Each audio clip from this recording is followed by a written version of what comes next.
try again. Good evening. There we go.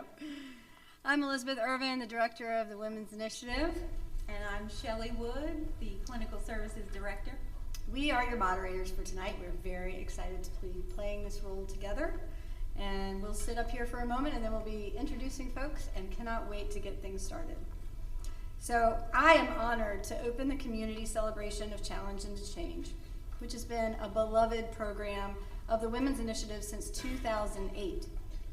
Through Challenge into Change, we have honored women's stories of overcoming life challenges to find hope and healing. After a brief pause due to the pandemic, Challenge into Change returned last year with a renewed intention to invite all women and members of the gender-expansive community to share their stories. Our theme this year is My Story, My Strength. It takes a tremendous amount of courage to write personal stories about trauma as part of the journey towards healing and self-acceptance.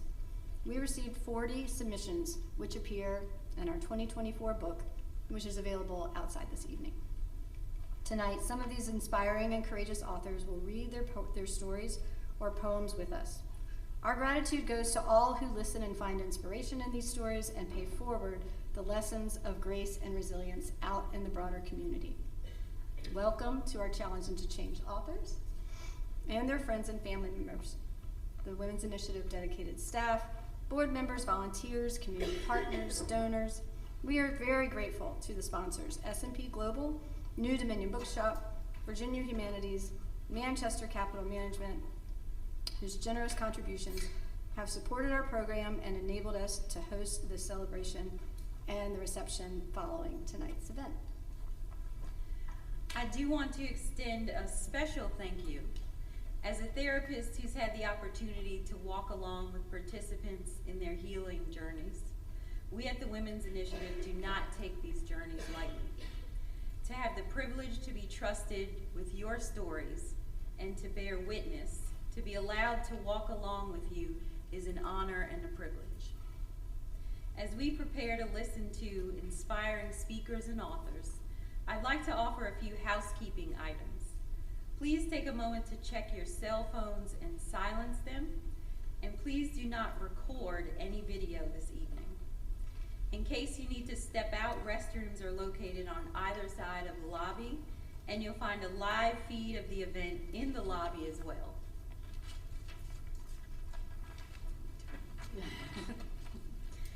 For those who are arriving and settling in, we welcome you and are glad you're here.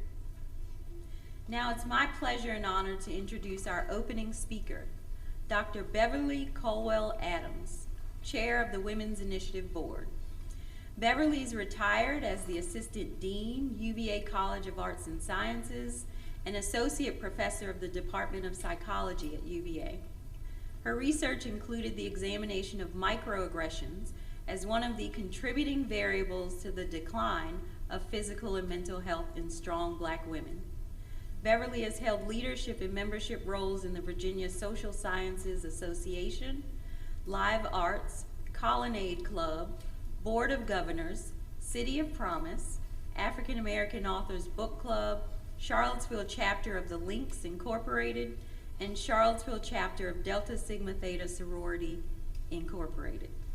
Please join me in welcoming Beverly.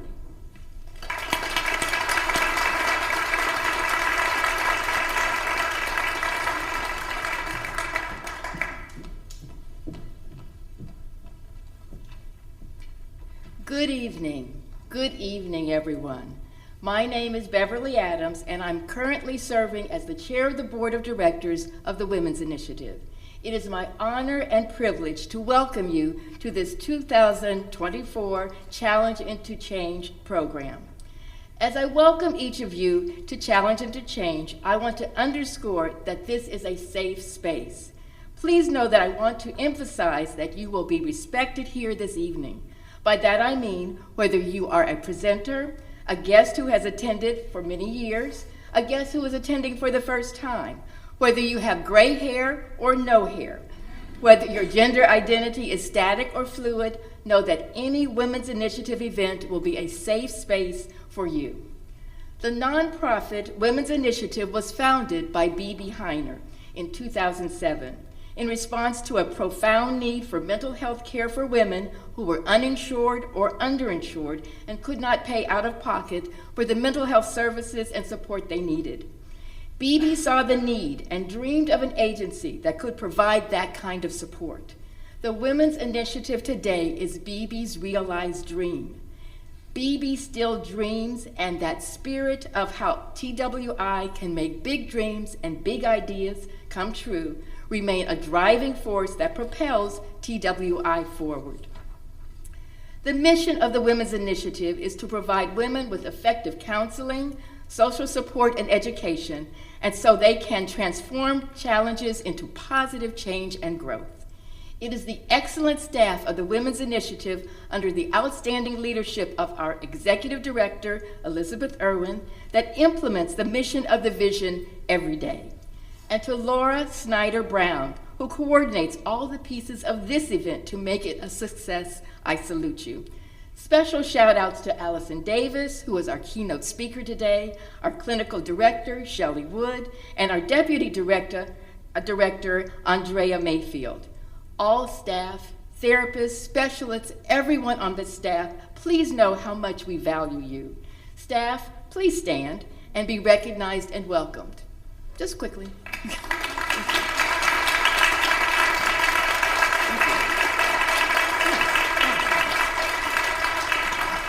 And yes, I want to recognize next the TWI board members who are present this evening. Please, board members, stand. Stand, and I will say a few more words.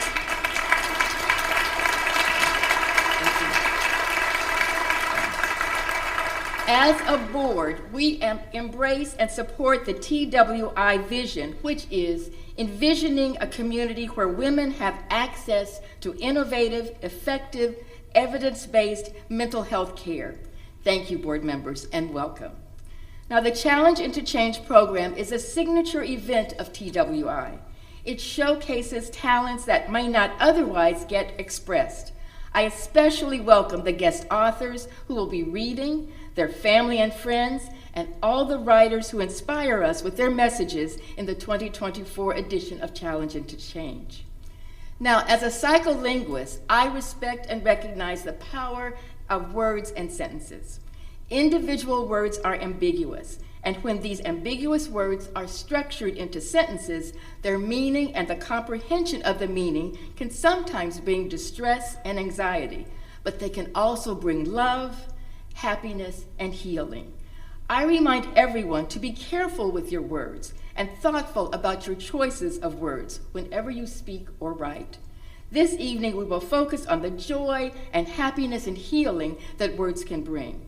Now, yes, I like to feel that you will leave here knowing that you were welcome. So indulge me for a moment with my audience participation activity relative to welcoming. So what I'd like you to do is to number off ones and twos, numbering off ones and twos in the audience. So starting at this side, I want you to just number yourselves 1, 2, 1, 2, and go down each aisle. So just do that 1, 2, 1, 2, go through. And you all start as well. All the way, quickly. Okay, everybody got that? So now I would like everyone to stand. Okay?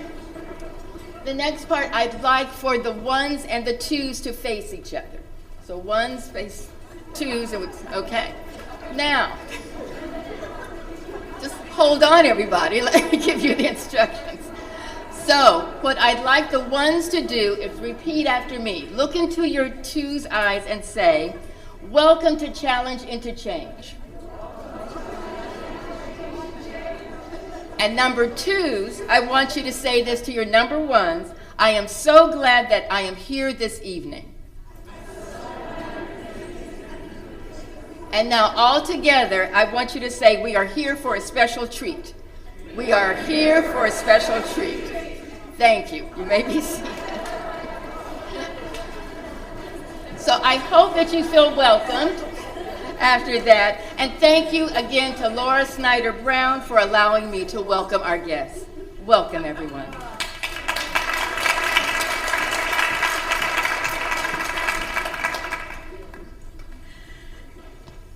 Beverly's always fun. Never know what we're going to get, but it's always wonderful. Thank you so much, Beverly.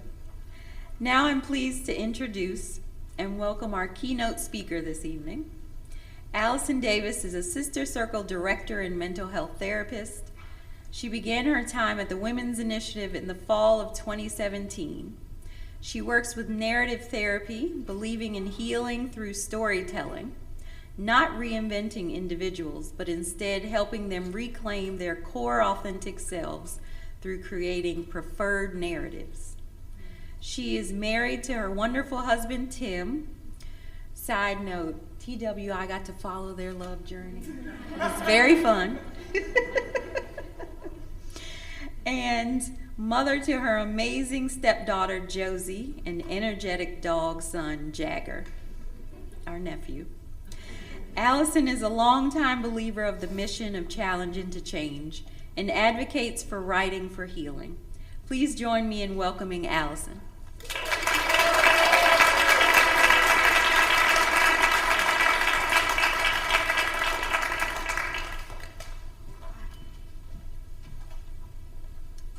Okay, hey y'all. Hey. All right. I have titled for the theme of this event, My Story, My Strength. I learned in my graduate program, rather than focus on the idea, what's wrong with me? Focus on what happened to me to make me feel something is wrong with me. Consider in your story what you have not created yet. The absence of seeing your strength is the elevation of someone else's power. As human beings, we often feel inferior or inadequate in comparison to someone or something else. In this world, there is so much outside of our control. However, there is a reclaiming of power in the stories we believe about ourselves. Think about our ancestors and the narratives that have been passed down for generations. Even in their magic and promise, sometimes it's hard to believe, wow, that was someone's life. Someone lived through that. What did it take to not only live it, but to write it down and tell it for generations? Like a beloved recipe, our stories nourish us. Have you ever had someone cook for you who was in a bad mood? Taste was off, right? Maybe salt was added when sugar was needed. Intrusive thoughts can skew our ingredients. Negative ideas can be interpreted as the absence of creativity. For it can feel almost effortless for a person to think about all the things they do not like about themselves. Insecurities, regret, guilt, and shame. However, slow down and consider the good. That is the work. Often, we enter into healing spaces and we tell negative stories over and over again, as if they are working. Let's face it, they can be convincing, enticing, and almost have us fooled. We will interpret a therapist or healer's attempt to redirect to the goal we came to work on for just a few more minutes with the problem, really re-emphasizing our point to validate our pain and suffering. That does need to be experienced by an empathetic witness. The desire to be seen and heard for just how bad the problem in our lives has become. Even when we fear, we ourselves are the problem.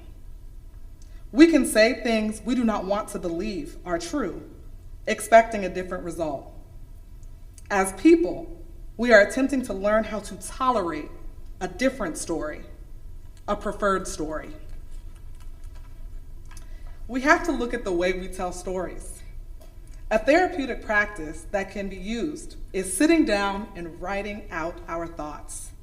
I know we love technology, but sometimes it's good to get that hand cramp, to slow down and attempt to legibly write out what we are feeling. A map of words that outline the voyage from where we came from to where we are now to where we are headed.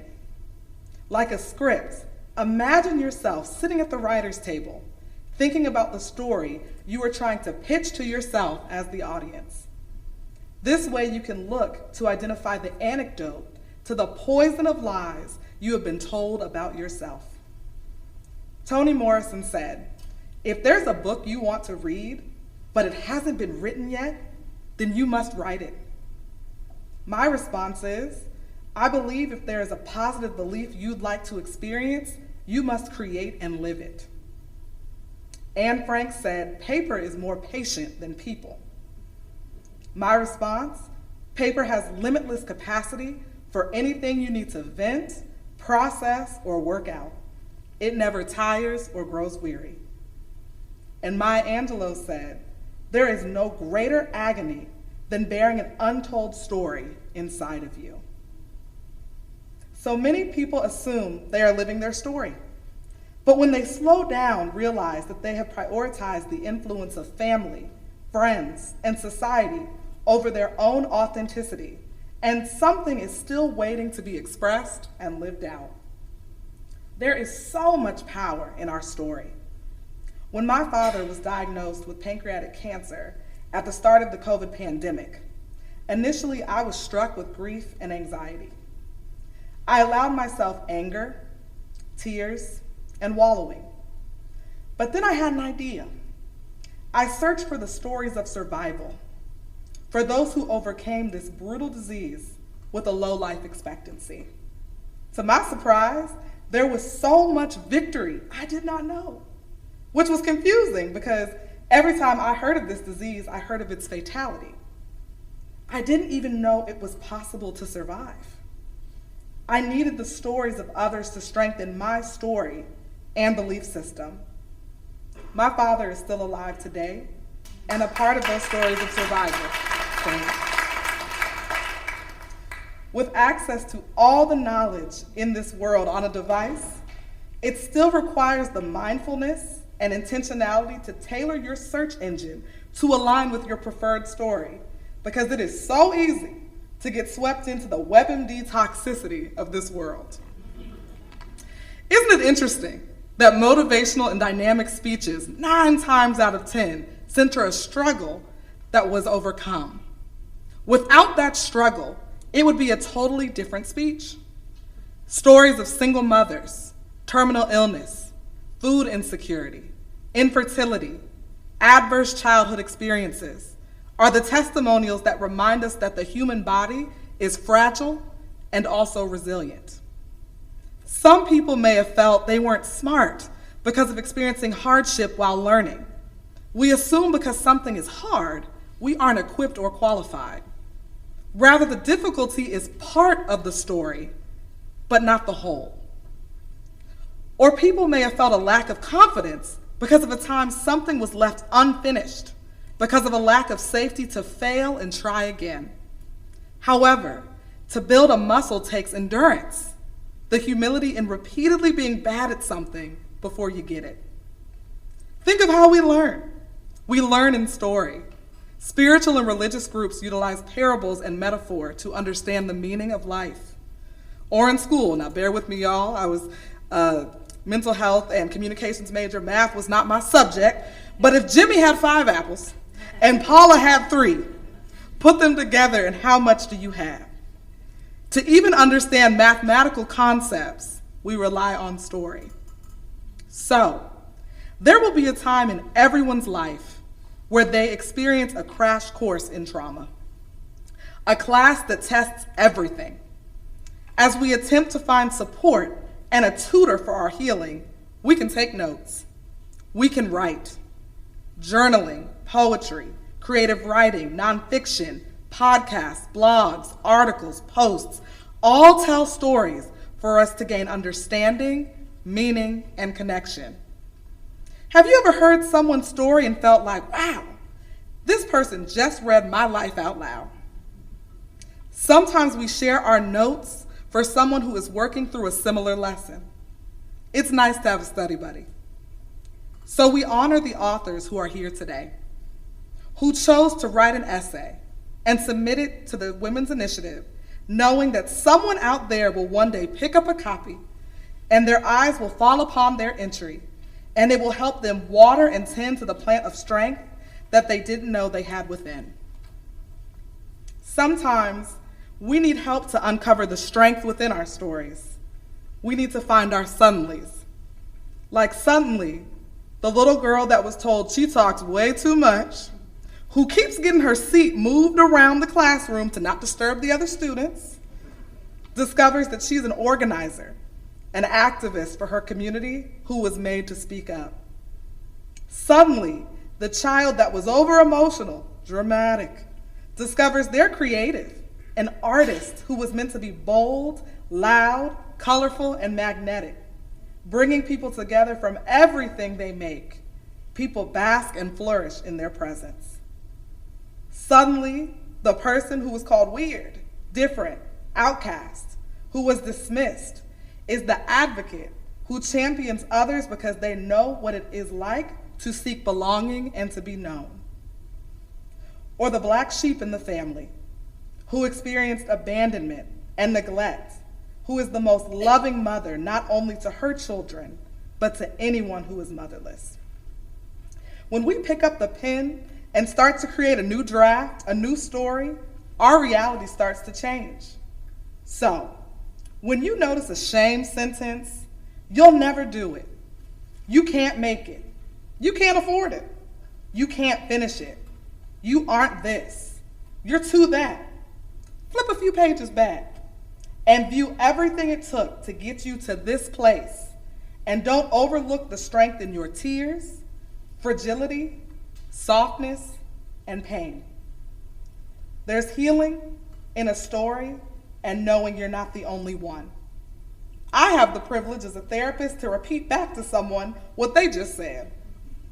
And I often get the response, "Now, Alyson, why is it when you repeat my story back to me, it doesn't sound as bad as when I say it?"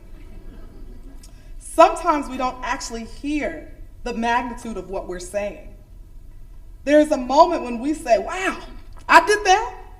I said that. I overcame that. I survived that. I accomplished that. What can I do?" Yeah, you did. We can find more compassion in stories when we really hear them than when we just tell them. Listen when you speak. There is power in numbers, power in how many times we hear our story in the preferred way from our lips. A strength story is not the absence of accountability or taking responsibility. It's not being naive or using toxic positivity or ignorant to the struggle. The triumph story has falls and mishaps that keep us engaged, make us human and resilient. So in closing, remember, you may not have gotten to choose the contents of your story, the characters, setting, and timelines. However, you do get to construct the context of how you'd like to view your existence in this world. For to even exist requires strength. Thank you.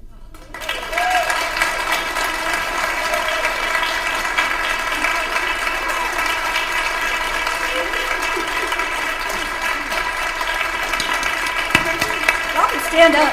You can stand up. We're going to be standing. That was amazing.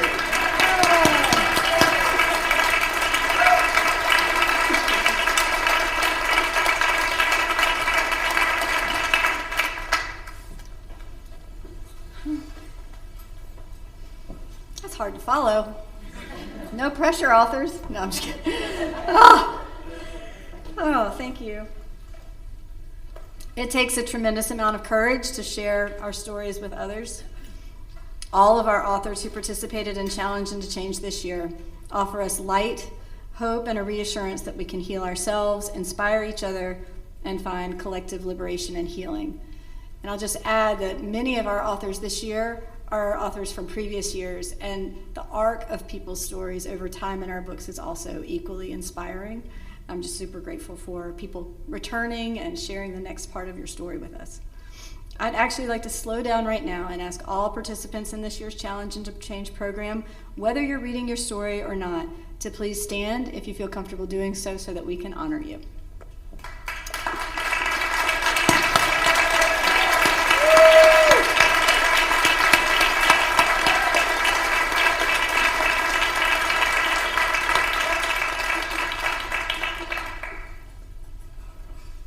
It was a difficult task to select the stories and poems that you're about to hear from many of the inspiring submissions. Each of these 7 authors has captured a piece of their healing story, and each touches a different theme. Our first author, Samman Akbarzada, will read The Magic of Small Kindness. And I hope I said your name right. Good one. Thank you.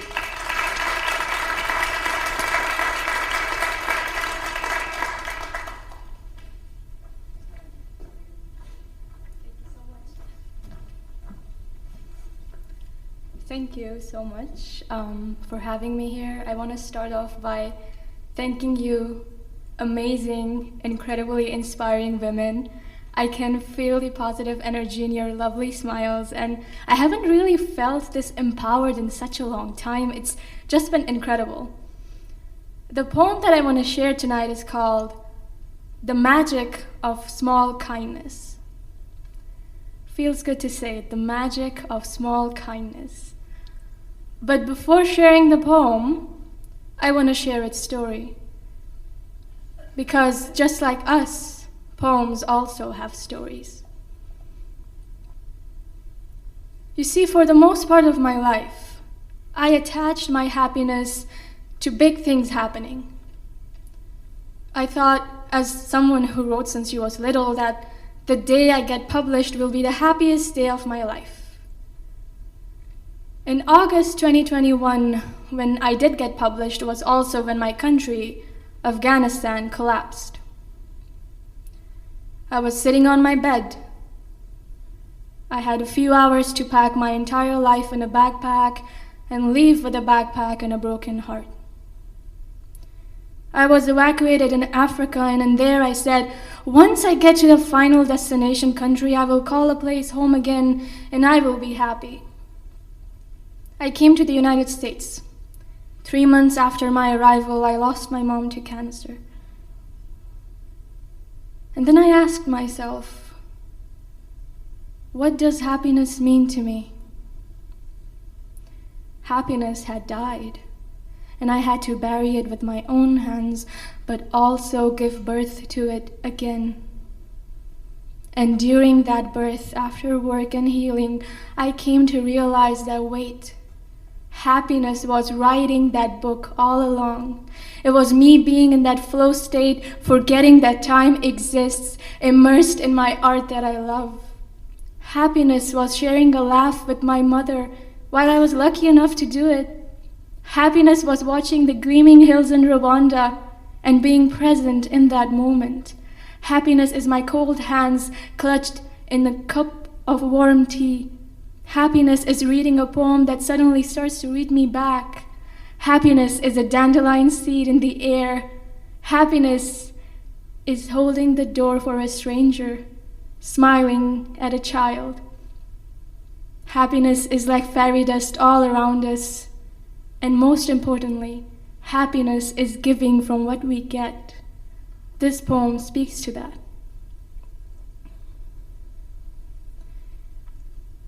The light at the end of the tunnel might forever glare small, has been the guide from the beginning. Maybe there is no end for all. Cherish the flickers, devouring some darks, saving what it fancies, fractions of your heart. Reflect from what you get. To surrounding walls, someone nearby collides with murky, distant wars. Reflect from what you get. To surrounding walls, someone nearby collides with murky, distant wars. Perhaps the glint you share and assume to be too far is the end of someone's tunnel, igniting them to carry on. Perhaps the glint you share and assume to be too far is the end of someone's tunnel, igniting them to carry on. Thank you.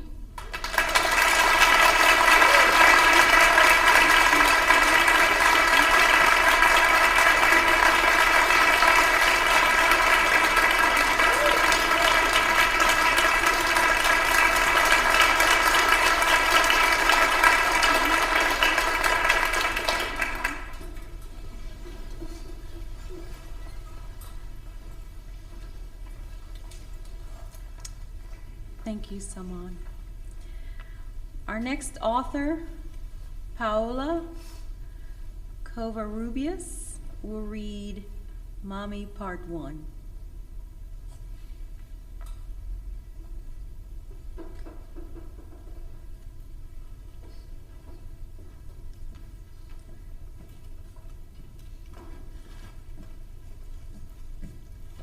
Good evening, everyone.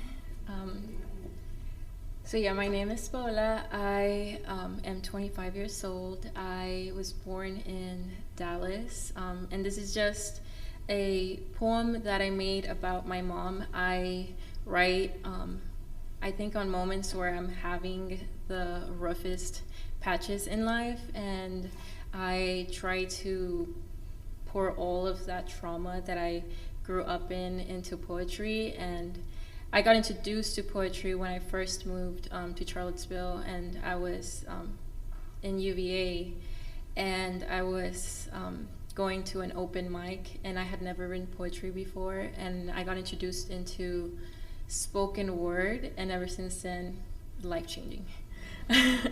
So I started writing poetry, and this one specifically is about my mother, and I love my mother to death. But unfortunately, part of my healing process is moving away from family. It's just too much to unpack, right? But my family currently lives in Dallas, Texas, and so I only see them once a year, and they are the only people I knew for 18 years. And then I was off to college, and I went through some of the hardest things I've been through when I was at UVA, and I stayed in Charlottesville after graduating because I loved the community so much, and I knew that if I stayed here, it would really help me in my healing journey. And so Charlottesville itself has been, I think, one of the best things that has happened to me. I hope y'all enjoy. Mami is a daughter of 7. Roberto and Carmela, 2 young lovers with many dreams and many kids in the small town of Tanuato, Michoacan. Mom was his baby sister. Baby sister was the favorite. Baby sister went everywhere Carmela went. Baby sister got a big allowance. Baby sister hid it from the monsters. The monsters, 2 older sisters, 4 older brothers. The monsters always found her allowance. Baby sister had no rights in a house of 6 other siblings. My mother lost her father at the age of 3. She remembers him like it was yesterday, his hugs, his smile, his smell. She was raised in the wild. With 4 older brothers, she grew up to be the 5th. She had no friends. It was no problem. She hated friends. Mejor sola que mal acompañada, she'd always say. She climbed trees day in and day out. She loved being outside. She'd get hurt and brush it off. She was always on an adventure. She'd walk from her abuelos to her tias to her padrinos. She made the walk every day. At sundown, she walked back to Carmela's side, her safe space. Her mother was her home.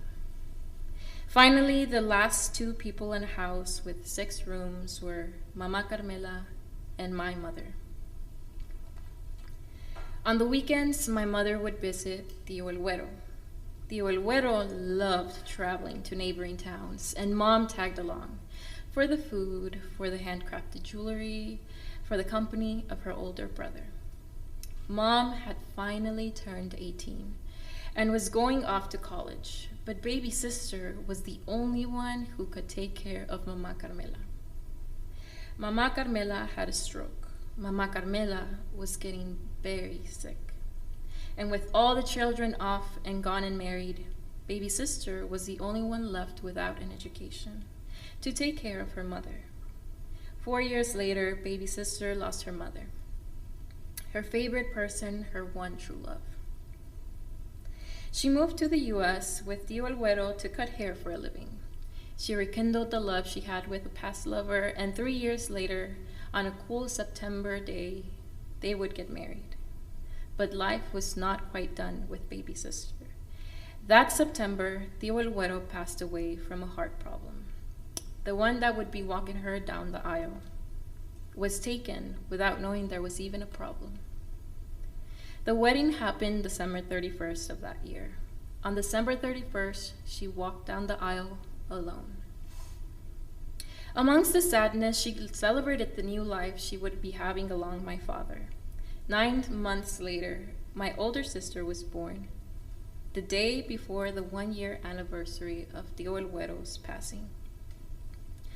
Mom didn't have the best marriage. Mom only knew punches. Mom only knew pain. Mom only knew she wasn't from the U.S. Mom was afraid of talking, so she bit her tongue for days, which turned to years. Mom couldn't go back to Mexico.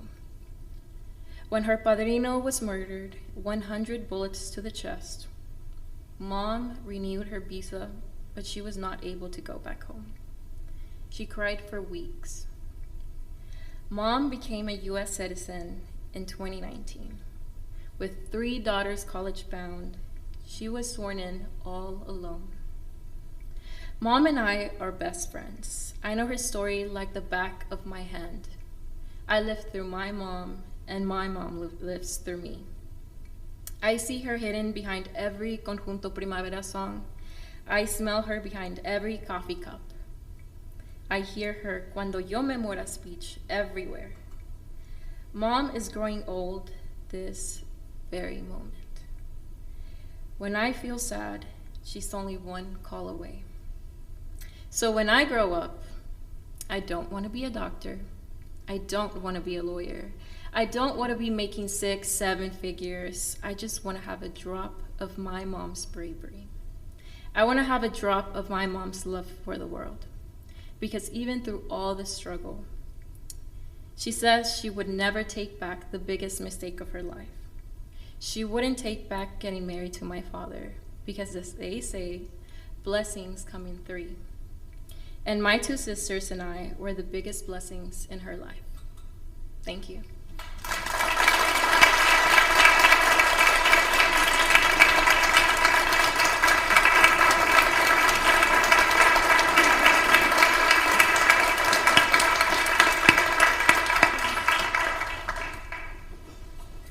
Thank you. Thank you, Paola. That was powerful. I was like, hug, don't hug. Standing ovation, take a minute and appreciate. So good. Our next author is not able to be present with us in person this evening, so we're trying something new. Bear with us. We're going to play a video of her reading her piece. So we're going to give a second to switch. He says, okay. And this is Aekta Bandodker reading Lioness. Lioness, she stands watching now, the circle that is complete, recognizing fears. In the eyes of her, a reflection of what is, becoming holy, becoming now, full, becoming holy, becoming now, full, guarding the soft gate, protecting her energy, allowing only peace. The richness around, the grass will keep growing wild, giving life to them. Standing tall and proud, albeit a bit shaky, finding her power.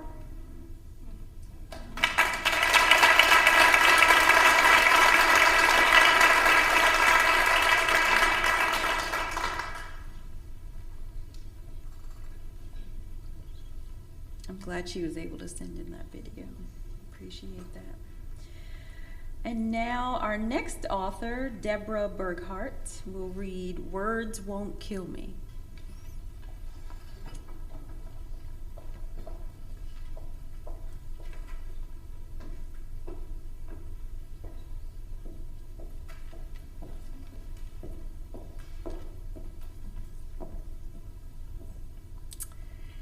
As a way of introduction, I'll tell you a little bit about myself.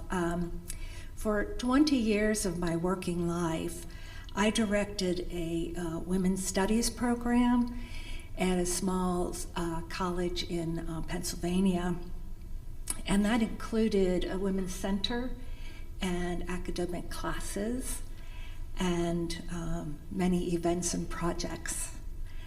To me, it was never a job. It was more of a mission. I spent my days surrounded by women. We joined together to learn and to push against injustices, whether they were on campus, in our community, even in the world. Their story making, their storytelling, my joining with them led me to write my own and to lift my voice at this time in my life for those people who are living with disabilities and their families and friends and all of us.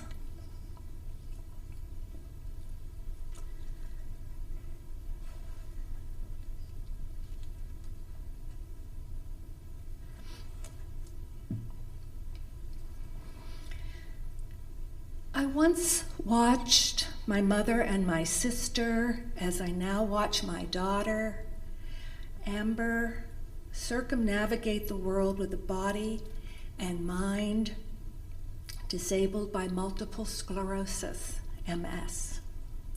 An immune system gone rogue scars the myelin covering that protects her nerves. Messages sent through them to her brain detour or fall into black holes. Organs are out of order or operating hit and miss. Amber's steps at 49 years old are as tentative as her baby steps into my arms. Sometimes she falls. These falls don't lead to mastering motion. Rather, they're an unraveling. I gasp for air as I watch the body I once held within my own diminished. Counselors advise I pick up my pen and write my women kin into life's pages and redirect my regret into honor. Words flow, sentences form, and paragraphs stake claims in my journal. I write pages of ponderings and wanderings and questions. Why? Why? Why? It will never end, Amber cries. I'll never be well again. I'll keep getting worse. MS won't even kill me fast. I'll suffer for years. I write to release our caged rage, ground us in the inevitable, and discover hope again. I dream of skywriting as an ally to those with chronic illness. Be kind, be patient. Empathize, don't criticize. People get sad, people get mad. People get to feeling alone in our world. After reliving the trauma of losing my mother and my sister to MS, and being devastated by Amber's decline, I recoiled. My tears fell on the empty page. What had given me solace, structured the chaos, now terrified me. I feared the power of my stories. Did writing add my pain to my daughter's pain? Did she use her precious energy to help me cope? Would my past MS experiences frighten her? Was I making the stories of my women kin all about me?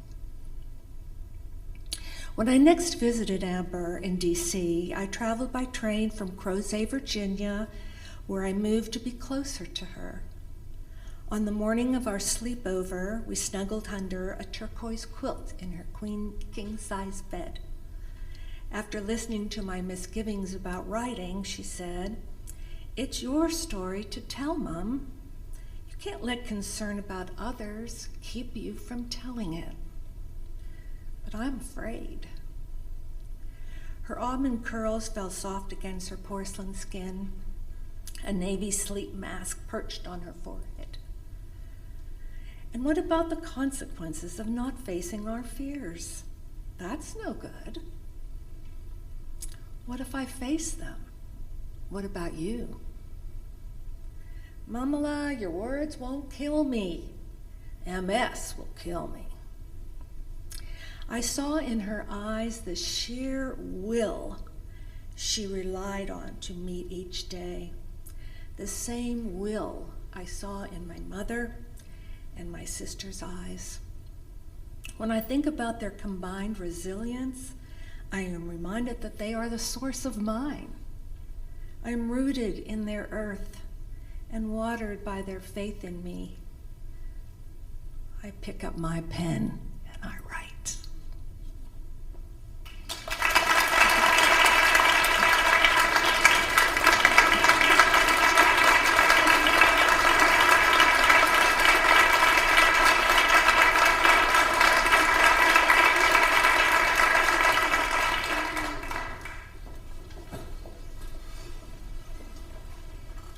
Thank you so much, Deborah. Our next author, Elizabeth Vaughn-Mead, will read Wildheart Whispers.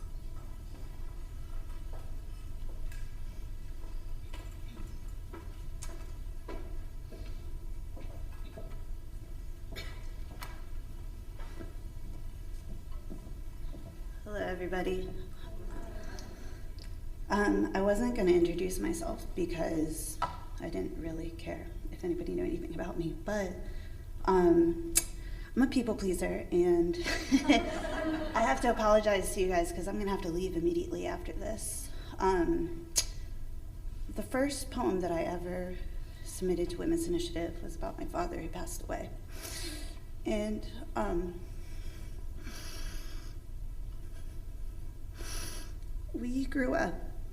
I grew up in a diner that he used to take me to every single weekend.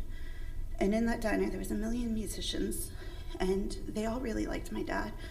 And he would teach them how to play fiddle. And they went on, and they played in a bunch of bands all over the world. Hack and Sell Boys, what's it, Old Crow Medicine Show, Modest Mouse, and they all kind of treated me like a little sister, and they all really loved me. And I woke up this morning and I realized that tonight is the last night that everybody's going to be together playing music. So I got to go be with my community. And I want to thank Cynthia, one of my mothers, for being here. And God, I'm an emotional person today, obviously, but I'm going to try and get through this poem for y'all. I don't want to be civilized. I don't want to be colonized. I don't want to be digitized. I don't want to be good or thin or trending. I don't want to be seen in the produce aisle or carrying a yoga mat over hot pavement. I want to bend in weird ways while half naked in the woods, reading about hobos and tending the fire, playing in my garden. I don't want to put clothes on to go outside, look presentable.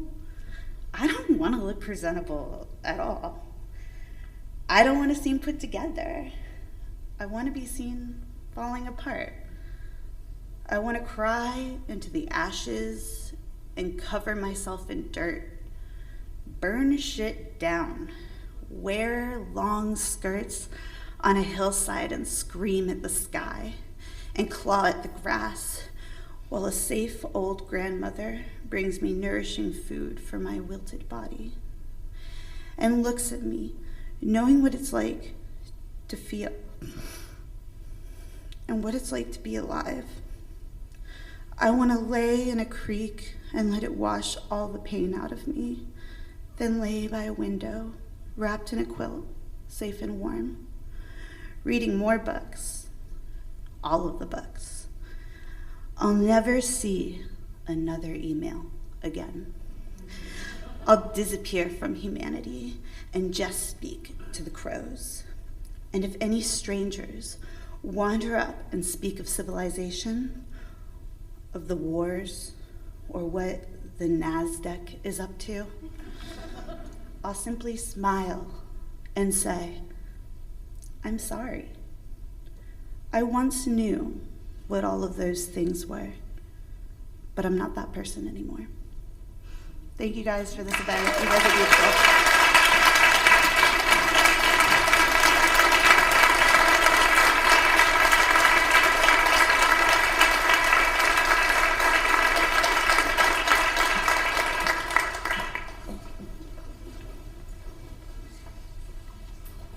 Thanks, Elizabeth. Enjoy the music. It's also so healing. Our next author, Yeimi Villalobos, will read in Spanish, La Naturaleza que sana el mar. Y Karina Monroy will follow, reading the translation in English, The Healing Nature, the Sea.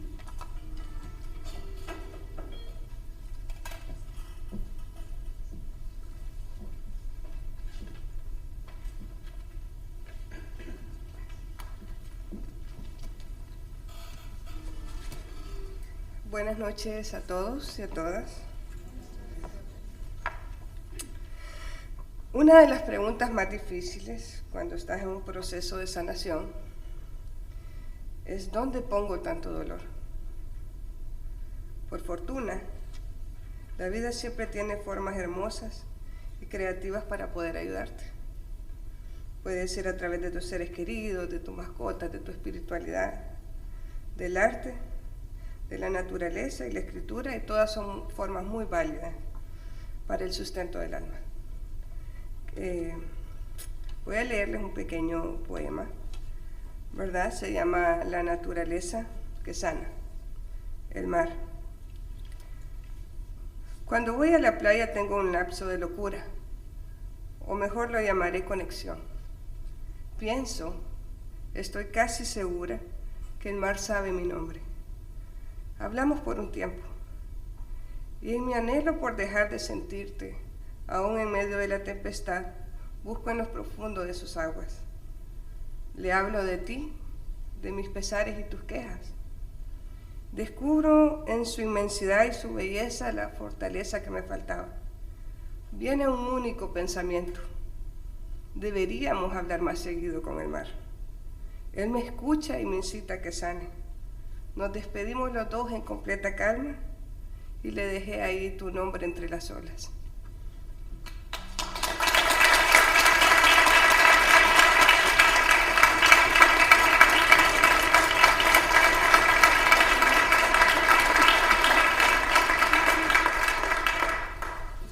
Hello everyone, I will be reading Yeimi's poem in English now.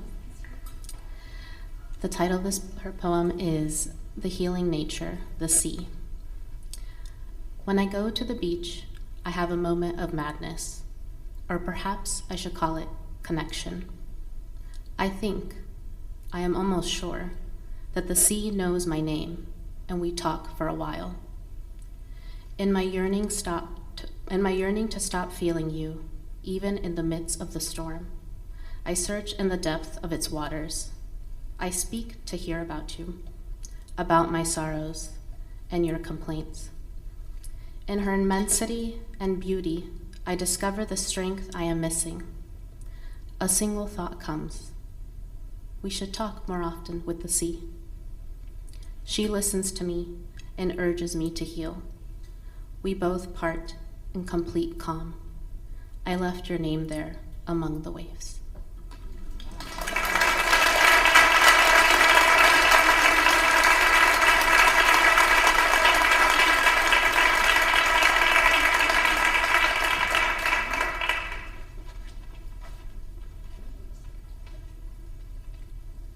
Gracias, Yeimi.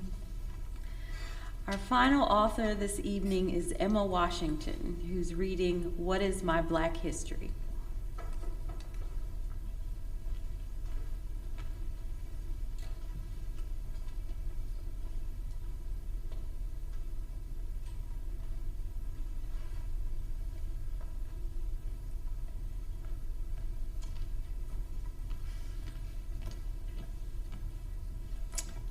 Hello, everyone.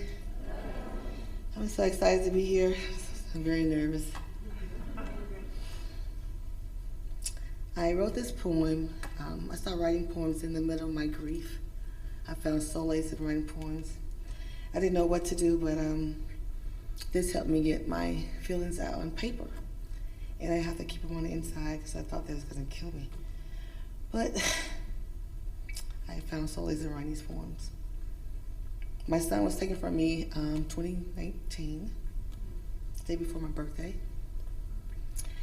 And I just didn't know what to do afterwards. I tried to be the old me and she was gone too. So I started to write it. And I entitled this one, What is My Black History? And I don't know why I wrote this poem right in the middle, because I was thinking, of course, he was on my mind every second. And I think I wrote this because I was trying to find the will to live. And I remember having him, and it pushed me to live, so it helped me.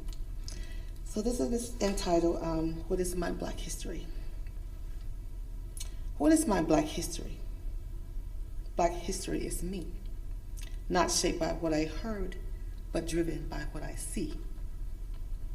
Born in the Mississippi Delta to a mother of 5, I am number 3. Born in the middle.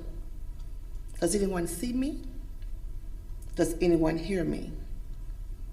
Middle child syndrome? Yep, that's me. Timid most of my days, I wouldn't say a word. I listened a lot. I remember what I heard. I also listened with my eyes. The pictures I saw was different on the outside. Teachers, property owners, business workers, Black history all around me. Poverty and disparity doesn't have to be. I listen to what I see and not allow what I heard define me.